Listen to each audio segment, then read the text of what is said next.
Ya, halo Lur, jumpa lagi dengan saya. Dan jumpa lagi kita seperti biasa di kandang-kandang pedesaan kami di area gunung gitu Lur. Ya, di pagi hari ini kita akan sedikit belajar bersama tentang sapi betina, terutama untuk masalah birahi ya Lur. Memang untuk perawatan sapi betina itu ya mudah-mudah gampang ya. Nih, dan kadang ada juga peternak yang memiliki sapi itu ada yang mudah sekali untuk birahi dan juga ada juga yang bisa sampai 6 7 bulan setelah melahirkan itu belum birahi.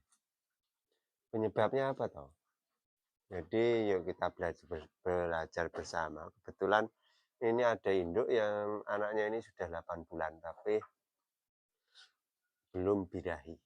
Nah, mungkin teman-teman mempunyai kasus yang sama juga. Nih, belum ke induknya, ini anaknya ini. Nah, ini dia. Wih, astagfir. Nah, nih, mengapa induk ini susah birahi? Nih,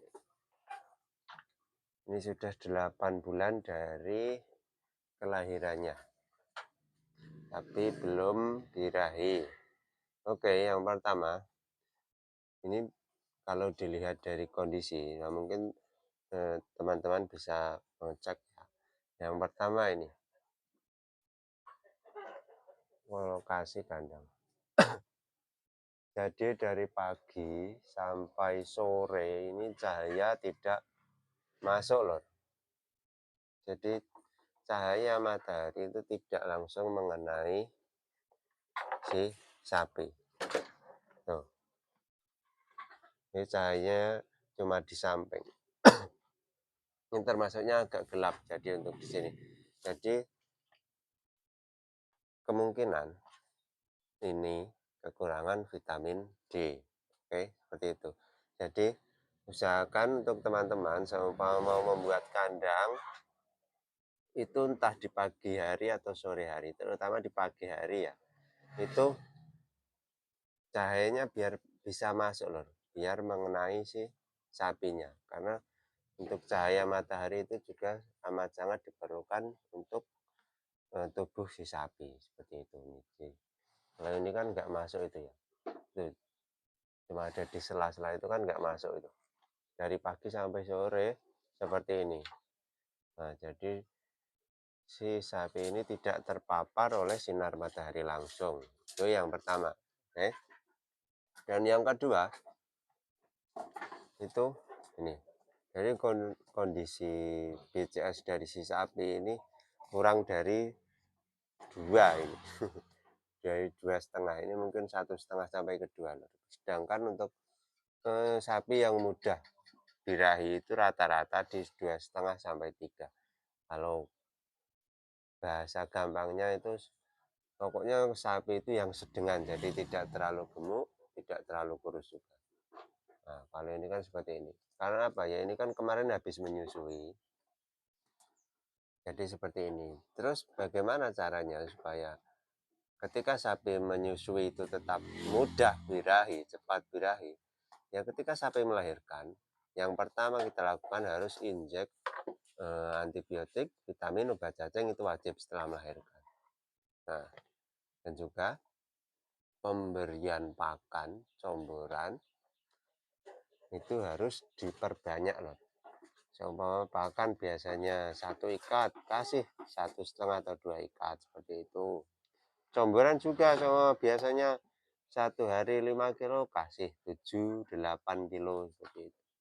Mengapa diperbanyak ya itu? Karena kan ketika sapi ini menyusui, itu kan asupan makanan di dalam tubuhnya itu kan dibagi-bagi loh. Yang pertama untuk yang jelas ASI, yang kedua untuk hidupnya si sapi ini sendiri, dan yang ketiga kan untuk pemulihan pasca dia itu mengandung dan melahirkan.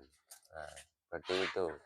Jadi untuk sapi-sapi yang setelah melahirkan itu memang kebutuhan makanan dan comboran itu amat sangat banyak ya Lur, makanya itu pentingnya eee, penambahan porsi makan dan comboran ketika sapi setelah melahirkan.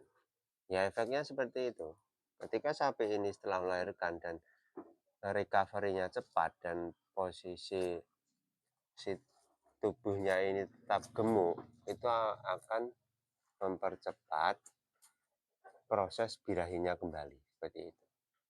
Kalau kita cuma memberikan porsi seadanya, ya jadinya seperti ini. Jadi akan lama dalam birahinya loh, seperti itu. Nah, jadi yang pertama tadi kekurangan vitamin D karena cahaya itu mudah mungkin teman-teman bisa mengakali kalau lokasinya seperti ini. Nah, yang atas ini bisa diganti asbes yang bening atau apa kan cahaya masuk. Yang kedua ini karena ini kekurangan. Ini kurang gemuk. Gampangnya seperti itu saja. Ini tinggal diinjek obat cacing, vitamin, terus jangan lupa obat cacingnya diulang. Setelah itu porsi makan dan comberannya diperbanyak. Nah insya Allah ketika sapi ini sudah gemuk, mulai gemuk, nanti dia cepat birahinya. Nah, memang nggak mudah ya, maksudnya harus ada tahapannya dulu. Yang pertama injek tadi, antibiotik, vitamin, obat cacing, terutama obat cacing itu jadi untuk membersihkan cacing-cacingnya. Pastikan dulu cacing-cacingnya itu hilang ya lor. Jadi jangan beranggapan ketika sekali diberi obat cacing terus seminggu minta birahi. Oh itu susah ya lor. Harus pokoknya benar-benar cacingnya hilang dulu, terus dia baru recovery di dalamnya. Nah, itu butuh waktu ya lor. Seperti itu. Sembari menunggu recovery di dalam, kita berikan pakan campuran yang banyak untuk mempercepat penggemukan si badan ini, seperti itu. Nah, dan untuk yang ketiga, apabila sapi teman-teman sudah kondisinya itu gemuk dan sehat seperti itu, vitamin D-nya cukup, itu kadang